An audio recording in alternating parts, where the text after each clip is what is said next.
তো মোটরসাইকেলের চাকা সম্পর্কে সে অনেক তথ্য দিল এবং চাকাতে তো লেখাই আছে, তো সবাই জানে যে তার চাকাটা এরকম এরকম।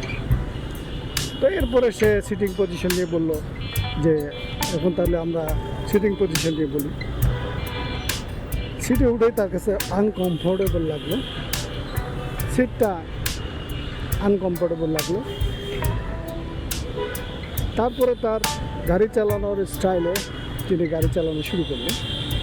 তিনি গাড়ি চালাচ্ছেন আর গল্প করছেন, ঠিক আমার মতো এরকম করে, ঠিক আমার মতো এরকম করে।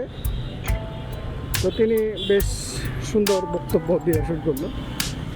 তিনি বলল যে বাইকের থ্রোটাল খুবই হার্ড,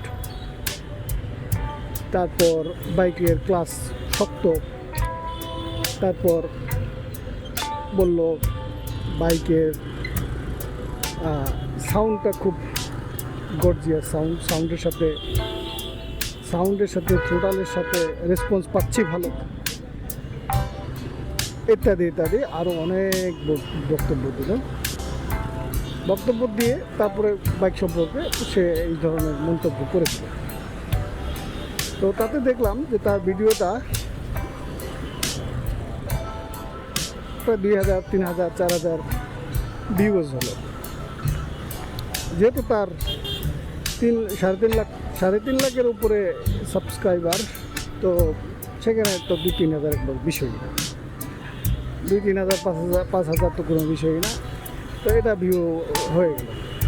তো এখন আমার কথা হলো যে আমি তাকে তুমিই বলবো, কারণ হচ্ছে যে সিনিয়র হবে না, যে সে জুনিয়রই হবে।